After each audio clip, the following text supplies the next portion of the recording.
mientras que el Estado mexicano pues, se organizaba para ver de dónde sacaba recursos, la universidad empezó a operar, ¿no? La exigencia básica era que fuera amarillo, que fuera de origen nacional y que fuera de entrega inmediata. Como ustedes saben bien, pues hay una carga ideológica de darle preferencia a los maíces mexicanos y normalmente los maíces que la mayoría de las empresas comerciales grandes utilizan, pues son de origen no nacional y que además nos pidieron que además de no tener germoplasma de origen extranjero, que ni siquiera el CIMIT entraba ahí, pues que fuera local, que fuera nacional, que fuera autóctono, como primera regla, ¿sí? Este criterio. Que fuera amarillo, pues porque era la urgencia de importar, ¿no? Y que fuera de entrega inmediata. Lo de entrega inmediata tiene que ver porque el proceso de fitomejoramiento entre el inicio y el resultado de un maíz destacado pues está entre 8 o más años. Y ante la urgencia, que ya esté. Nada de que espérenme 5 años porque ya no aplica, ¿no? Entonces, como ustedes se han de imaginar, pues tuvimos que hacer un esfuerzo por rescatar a talentos de fitomejoradores que ya estuvieran muy cerca de la etapa final. Y en eso consistió nuestro primer esfuerzo, y después de varios candidatos que estuvieron operando, pues el que quedó como destacado fue la presencia del doctor Aquiles Carballo, que ya prácticamente después de 80 años, porque él tiene casi 90 años de estar desarrollando fitomejoramiento, pues tiene una larga lista de materiales casi muy estabilizados, listos para ser echados prácticamente al mercado, ¿no? Entonces, este fue el requerimiento del gobierno federal. Y partimos de 475 líneas que el doctor Carballo ya tenía avanzadas. Este fue nuestro arranque. La meta, después de 2 ciclos, era llegar a 20 híbridos, que son los que estamos a punto de obtener en este final del ciclo primavera-verano del 24. En donde se puso especial atención al rendimiento, al aspecto de la planta mazorca, la sanidad y especialmente a precocidad y es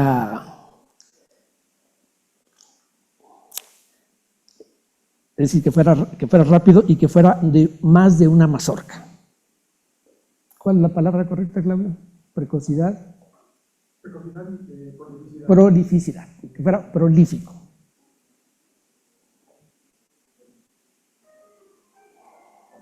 Una vista rápida, empezamos con 475, al terminar el ciclo primavera-verano 23, ya estábamos en las 275 mejores de estas, y ahora estamos por las 20, aunque la última revisión, porque todavía está por estar madurez, terminará en octubre, en noviembre, es que hay más de 20 altamente destacadas. Estas que ya terminamos, pues entran a la etapa de registro para que puedan nombrarse como propietarios a la Universidad Autónoma Chapingo, ¿no?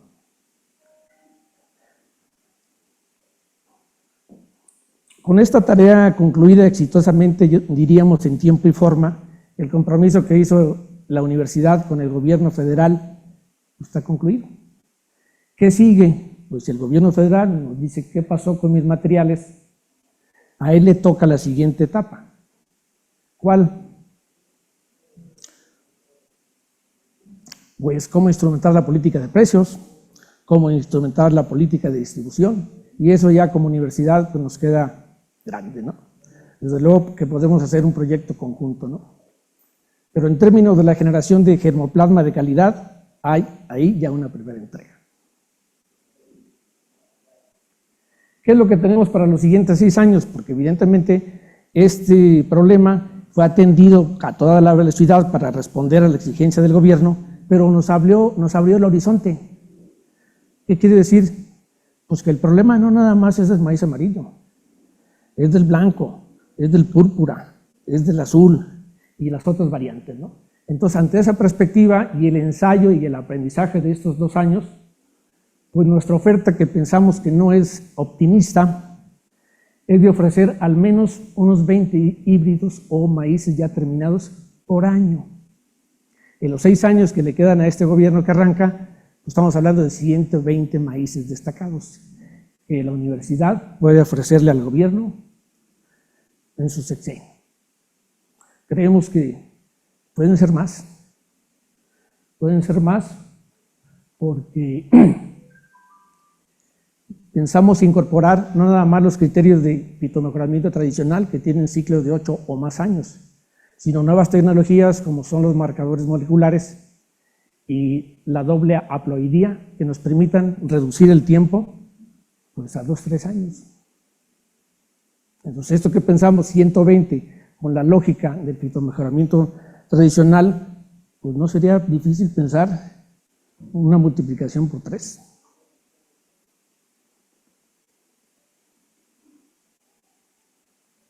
Bueno, ¿cuál es la situación macro en la que estamos viviendo? El problema de la demanda es que México no surte su demanda, tiene que buscar en el exterior otras fuentes. Y no es marginal, ¿eh? Nosotros, o el gobierno, o el país, importa el 40% de las necesidades del mercado nacional. Normalmente esto está asociado a maíz amarillo, casi no importamos blanco. Pero pues es considerable, ¿no? Y esta no es una situación transitoria, esta es recurrente. Y según los datos que hemos revisado de FIRA y del CIMIT, a los cuales agradezco que tengan publicaciones de buena calidad, pues esto es lo que coincidimos, la tendencia de la dependencia es a crecer. Y esto pues creemos que no es muy saludable, y más cuando nos ponemos en el papel de gobierno, en el papel de Estado, en donde la soberanía, la seguridad y la autosuficiencia pues son responsabilidad de ellos, ¿no? O de él. Entonces, esta gráfica es muy importante porque nos muestra de golpe en qué situación nos encontramos. Nos vamos a la cuestión del mundo. ¿Cómo está la producción mundial de maíz? Destaca Estados Unidos en primer lugar. China en segundo, tercero Brasil, y etcétera, según el orden que está aquí. México destaca por aquí,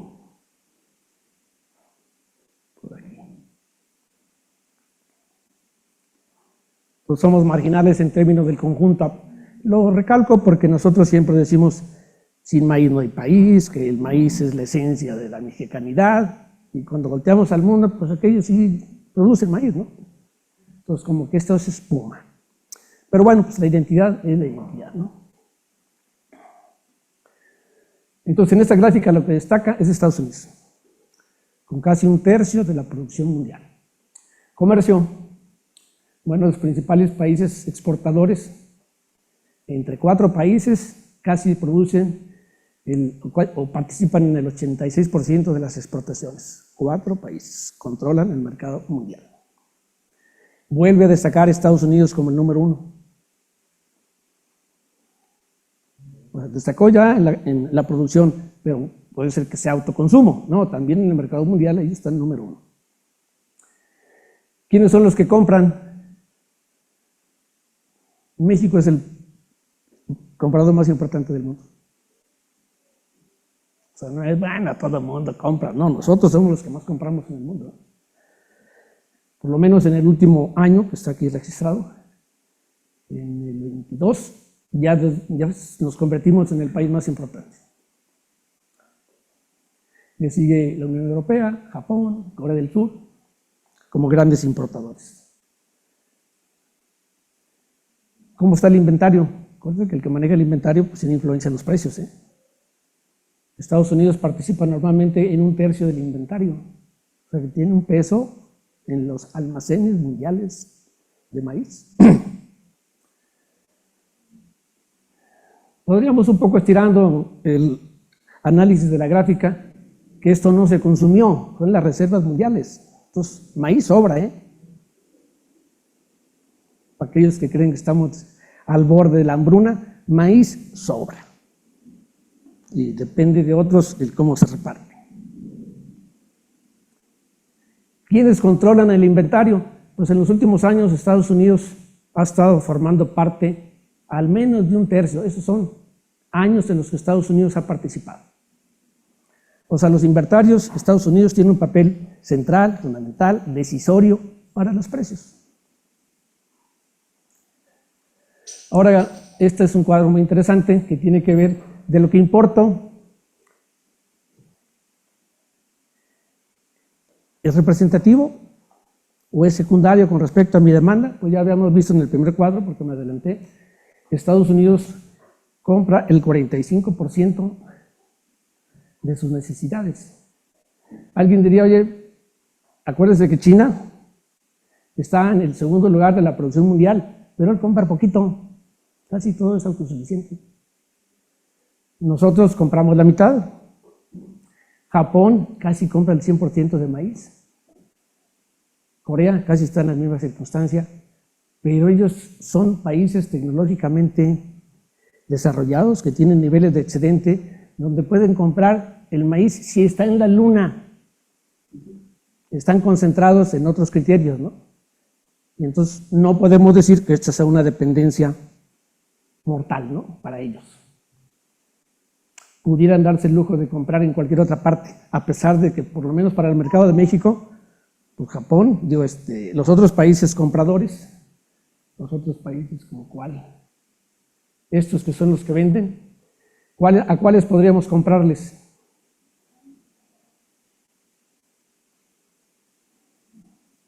Aquí ya le quité los nombres. Bueno, acá están abajo. Pues si nos peleamos con Estados Unidos, podemos comprarle a Brasil, que está ya en miles de kilómetros. Argentina, que está en la misma situación. La Unión Europea, Ucrania y Rusia, que también están lejísimos. Y todavía no sabemos cuál es el costo, cuál es el precio, como para decir vale la pena, ¿no? Entonces sí, esta cuestión es preocupante porque no es lo mismo Japón que compra el 100% a nosotros que estamos siempre de panzado y tenemos que comprar la mitad. Productividad, que es el otro criterio importante. A veces normalmente la productividad la vemos como algo de tercer nivel en importancia, ¿no? Y pues algunos creemos que la productividad de alguna manera refleja el control del hombre sobre los fenómenos naturales. Y eso es estructura. ¿Quién es el país que más productividad tiene en el mundo? En este caso, toneladas de maíz por hectárea. Vamos a redondearlo, 12 toneladas. Estimado para el 2024. ¿Dónde quedó México? 4 toneladas. Es una hectárea. ¿Cuántas toneladas? Pues Estados Unidos produce casi 4 veces, 3 por 4, 12, 4 veces más por unidad de superficie.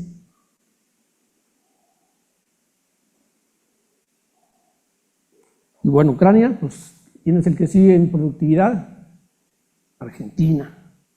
Pero aún así, estamos hablando de varios puntos porcentuales por abajo de Estados Unidos. Uno puede extender el razonamiento y decir, pues sí, seguramente tienen costos más altos, ¿no? Están allá al otro lado del mundo y con costos más altos. Vamos a ver los precios del mercado. Bueno, primeras deducciones, alto rendimiento implica bajo costo. Bajo costo tiene el potencial de soportar precios bajos y el precio en el mercado mundial lo fija Estados Unidos.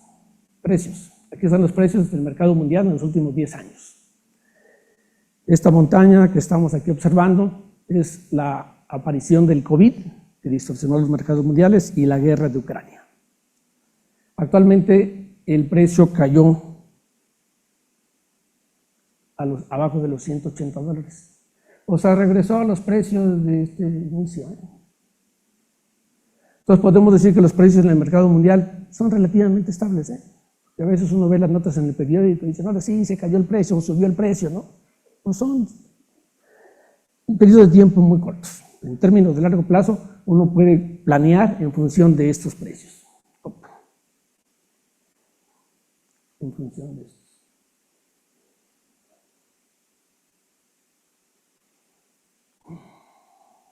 Aterricemos. El precio en el mercado mundial actual, por lo menos a enero del 24, fue de $176 la tonelada, que de acuerdo a la tasa de cambio representaron 3,300 pesos. En ese mismo mes, el precio de garantía en México fue de 6,200 pesos, casi el doble.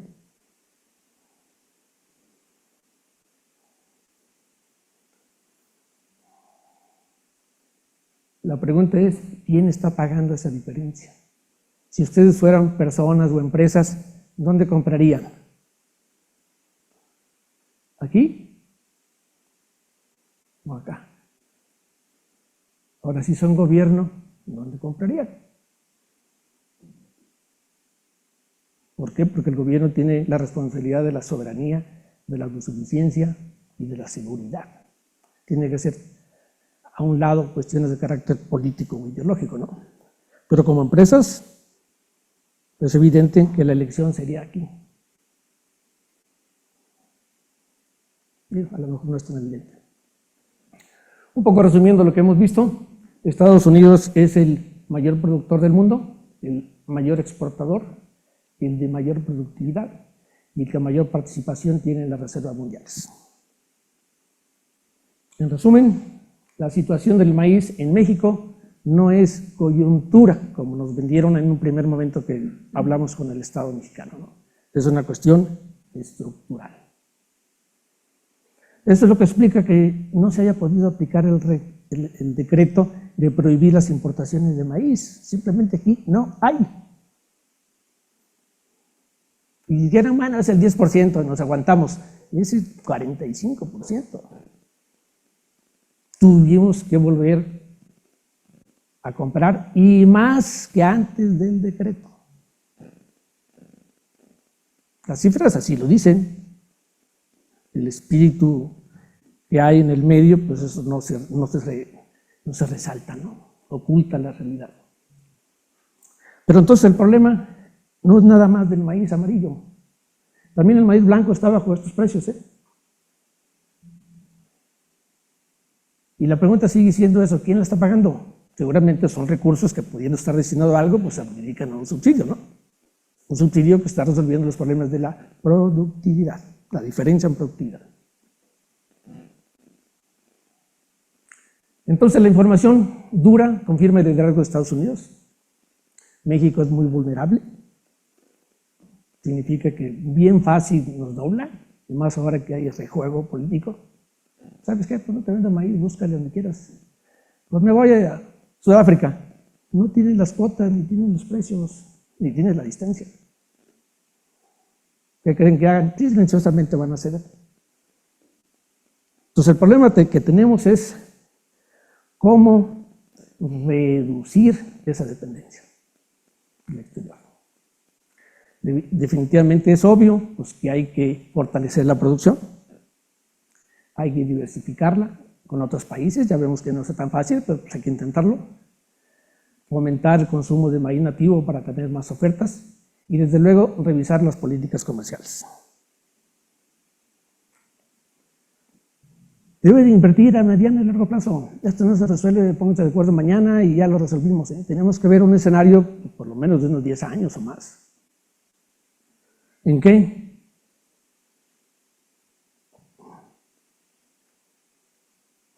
En investigar y desarrollar nuevas tecnologías agrícolas para aumentar la productividad, en apoyar a los pequeños productores para que adopten esas tecnologías. Acuérdense que el productor es el elemento humano que va a estar manejando por los demás insumos agrícolas, semillas, pesticidas, y si aquí no hay el equivalente que le corresponda, pues le damos una semilla de alta producción a un productor que no tiene esta cultura, pues no le va a poner agua, no le va a poner nada y va a ser pobre la producción, ¿no?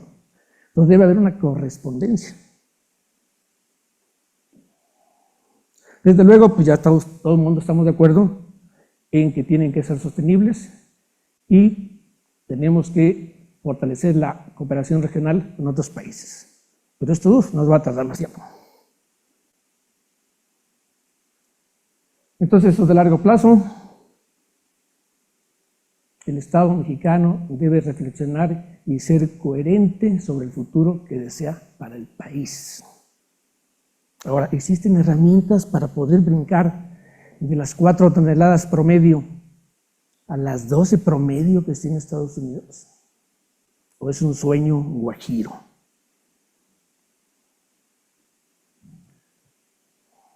Bueno, voy a brincar esto. Me concluyo aquí. Nosotros deberíamos, como universidad, aceptar el reto, porque si estamos hablando de innovaciones tecnológicas, pues lo que se supone que está en la esencia de la universidad, pues son las ideas, son los conocimientos de frontera. O sea, aquí no tenemos que hacer ningún esfuerzo para poder responder a estas nuevas circunstancias. Se nos da, o se nos debería de dar. La vinculación de productores ya requiere de coordinación con otros actores, no nada más nosotros. Nosotros probablemente iríamos como garante de que la calidad del paquete tecnológico se conserve, ¿no? Y otros actores que trabajemos en conexión con productores y consumidores para hacer frente a este reto, ¿no? Evidentemente, en esta primera parte,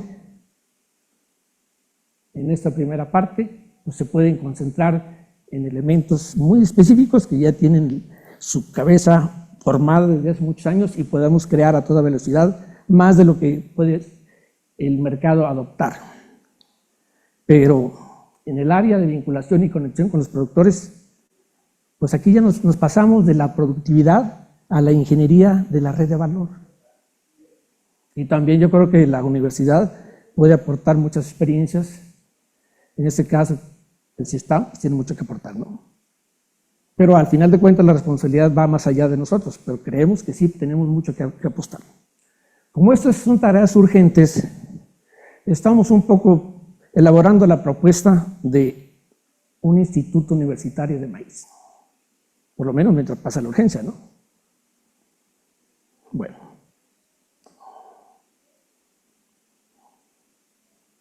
¿Cuál es el estado actual? No se ve muy bien ahí. Del Chapingo o de las instituciones públicas que trabajan en la producción de semillas mejoradas. Esta la sacamos recientemente de la página oficial del SNICS. El INIFAP tiene registradas desde su inicio 286 semillas mejoradas. Le sigue el CIMIT con 108, le sigue el Colegio de Posgraduados con 32 y Chapingo con 6. Ahí está una fotografía de las instituciones públicas que tienen productos. Ahora, algunos a los que he comentado esta gráfica me dicen, esas son las que están registradas, pero no sabemos si sirven. Simplemente pasó el proceso de registro y ahí están. Es como cuando uno tiene hijos y va y los inscribe con el juez, ¿no? Ya nació el hijo fulano de tal, que se llama así. ¿Y sirve el hijo? Bueno, me comprendieron los que se rieron, ¿no?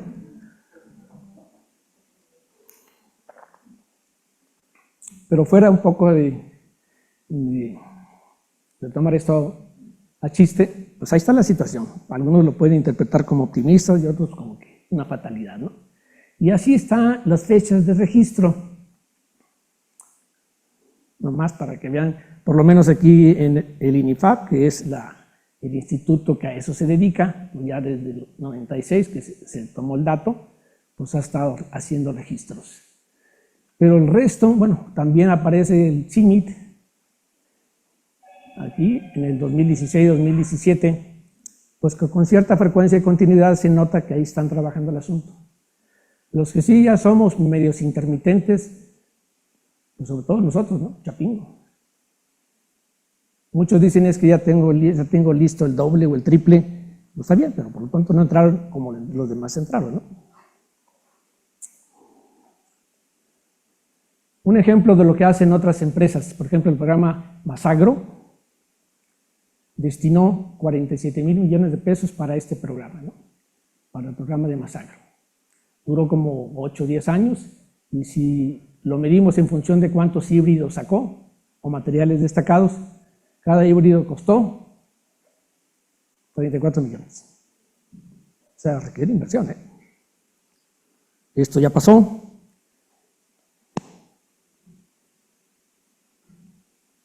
Bueno. Ahí está el problema. ¿Estamos en condiciones de aceptar ese reto? porque cuando nosotros fuimos con el gobierno, pues él dijo feliz de la vida, qué bueno que le entraron y que no se esperaron a que nosotros organizáramos. Y ya vino la elección, ya se olvidaron de este frente, no dudo yo que de pronto les entren las urgencias y que nos digan, ¿qué pasó con lo que ofrecieron? ¿Cuándo arrancan? Y la pregunta se pone seria, no es nada más una pregunta lógica. ¿Podemos enfrentar el reto? Pues para eso hay que ver qué tecnologías hay en el mundo, o aquí en México, donde estén, para ver si estamos al tamaño o a la altura de la situación. Y para eso me tomé la libertad, pues, ver un poco cómo están las revoluciones agrícolas en el mundo. La más novedosa, pues, es la agricultura en donde el plástico como elemento estratégico está presente. ¿Por qué? Porque controla el clima, porque controla el agua. Y eso hace que la parte que está por encima de la planta, o de la raíz, del suelo, lo tengamos controlado. Eso, si esto se aplica correctamente, equivale a tener primavera, verano, todo el año. Le quitamos el efecto estacional a la planta, lo cual sí quiere decir que podemos poner 2 ciclos, y si ponemos plantas precoces, 3 ciclos. Ese es el impacto que tiene un plástico colocado correctamente. A esto le llaman agricultura de ambiente controlado. Pero ese ambiente controlado multiplica la productividad. Lo que ya está aceptado ampliamente es que es un factor de 10. Cuando uno le pone a la planta un plástico y el agua y el fertilizante y el control de pesticidas, aumenta 10 veces la producción. Y no me estoy yendo a los extremos más altos, ¿eh? Hay algunos que aumenta 100 veces. El problema que tenemos ahorita en el mundo es que estamos acostumbrados a aplicar el control ambiental a un segmento de los cultivos. Básicamente son todos hortalizas, ¿no? Pero cada vez hay más exploración con otros frutales, y ahorita el reto sería, pues, los cultivos extensivos. Vamos a ver algunos ejemplos. Este es cultivo de bajo porte. Son lechugas, pues son del tamaño, ¿no? Y siguen sembrándola en un invernadero, pero a nivel del piso. Pero a alguien se le ocurrió que por qué no aprovechar el resto del ambiente del invernadero, y descubrieron que las estructuras de plástico, de algún tipo de plástico, nos permiten, pues, aprovechar la inversión que ya está hecha.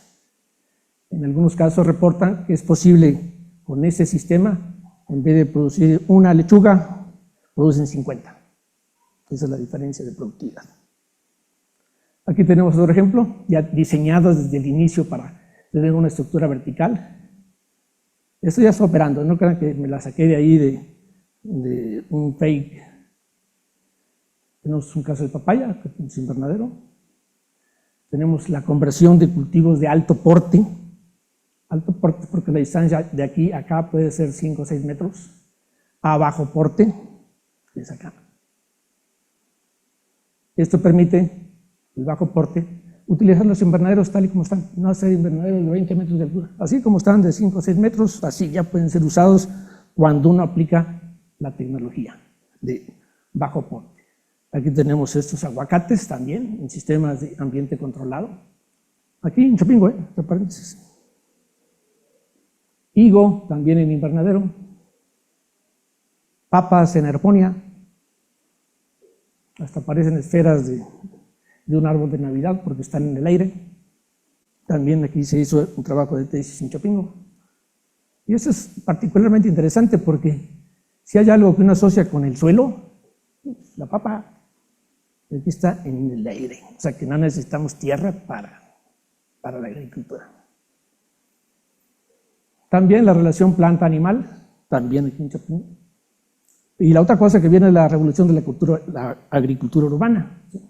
Porque el principal problema de la agricultura urbana, ¿cómo ando de tiempo? Bueno, es la contaminación. Y de acuerdo a los pronósticos de los demógrafos, en el año 2050, el 80% de la población va a estar en los centros urbanos. Y ya no se trata nada más de ver qué pared o qué azotea está libre, ¿no? Sino de entrarle de lleno a la arquitectura urbana. Aquí tenemos algunas diapositivas que nos indican algunos avances en algunas partes del mundo. Esto probablemente sea el experimento más de fondo. Está en China, es una ciudad que empezó de cero. Todavía no lo terminan porque el COVID los detuvo, pero ya si ese evento no se hubiera dado, ya estaría terminada.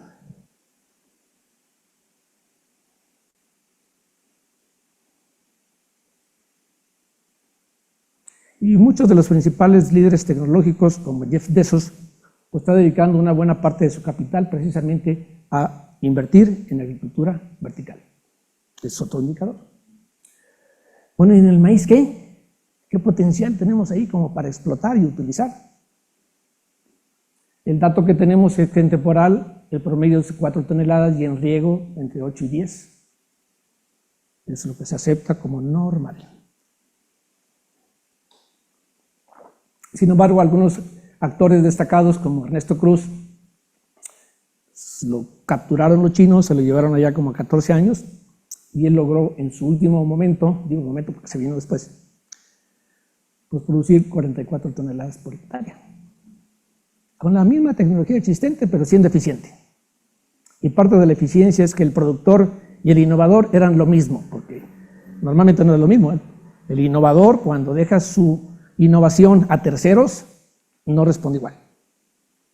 Pero aquí, pues era el mismo. Ernesto Cruz era el innovador y el agricultor al mismo tiempo. En una última entrevista que él concedió a la prensa, hace unos meses, él dijo que los últimos reportes de China es que ya bajaron de 44 a 30 y tantos ya sin él. Sí, lo cual pues, vuelve a poner en el tapete la importancia de cómo resolver la innovación y la adopción. ¿Dónde? En miles de hectáreas. Sí, no fue ahí en 2, 3 surcos, ¿no? Claro, él estaba sembrando millones de hectáreas, pero donde hizo este trabajo fue en miles de hectáreas. Entonces está el talento aquí a la mano. Eso es lo que quiero un poco demostrar con esto, ¿no? Pero ni tampoco es nuevo. En el caso del maíz, ya algunos reportes de hace más de 1000 años, en Cacastla hay unas pinturas en donde está esta representación de la planta de maíz. Y esto que vemos aquí son mazorcas. Yo le pregunté al doctor Abel Muñoz, contemporáneo del doctor Carballo, que si eso era un símbolo religioso. Dice, no, el maíz tiene la capacidad genética, ya ahí no hay que hacerle ingeniería, no, ya lo tiene de una mazorca por hoja. Ya está ahí. ¿Qué sigue? Pues despertarlos. La pregunta es, ¿qué hicimos para dormirlos, no? Porque seguramente algo hicimos. Pues ahora hay que despertarlos. Entonces esto ya tiene 1000 años, no nada más es Ernesto Cruz. También otros casos que hemos encontrado aquí. Un alumno de horticultura me mandó esta fotografía de Sinaloa, que tiene nuevas mazorcas. Me dicen, es fake, pero si ustedes se fijan en la sombra, van a encontrar la correspondencia entre las mazorcas y la sombra. ¿Sí? Alguien dirá, pues están re feas las de abajo, están chiquitas. No importa, a lo mejor hay que estudiar qué necesito para que todas queden parejas. Pero este simple hecho, acá fue en Chetumal, tiene 5 mazorcas. No son todas, porque la idea es que sean todas. Pero aquí ya esta planta pues me mandó el mensaje, sí, se puede. Eso es lo que yo interpretaría. Sin embargo, hay otros que lo interpretan pues como efecto de orilla. Ah, sí, dicen los agrónomos, eso yo ya me lo sé, pero eso es efecto de orilla. Yo como no sé, le dije, ¿por qué no haces que el efecto de orilla se dé en todo el campo y no nada más en la orilla, no? Pero ellos lo toman ya como una fatalidad.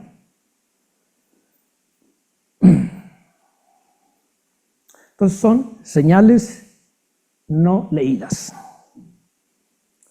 Aquí esto lo tuvimos nosotros en el campo, también por chiripada, ¿no? En el campo de San Ignacio.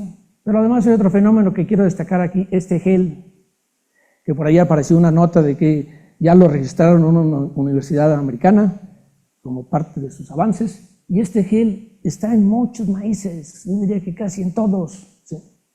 Pero no ha habido un enfoque de fitomejorador para seleccionar las plantas que me garanticen que todas tengan gel y mucho. Aparentemente esta es una manera de autofertilización. Bueno, Entonces sí hay capacidad genética si se le pone todo. Maíz en vertical, nosotros queremos rescatar maíces chaparros, precisamente para que en lugar de lechugas pongamos maíces de 1 metro. Entonces, si no logramos despertar las mazorcas, pues por lo menos hacerle trampa para arriba, ¿no?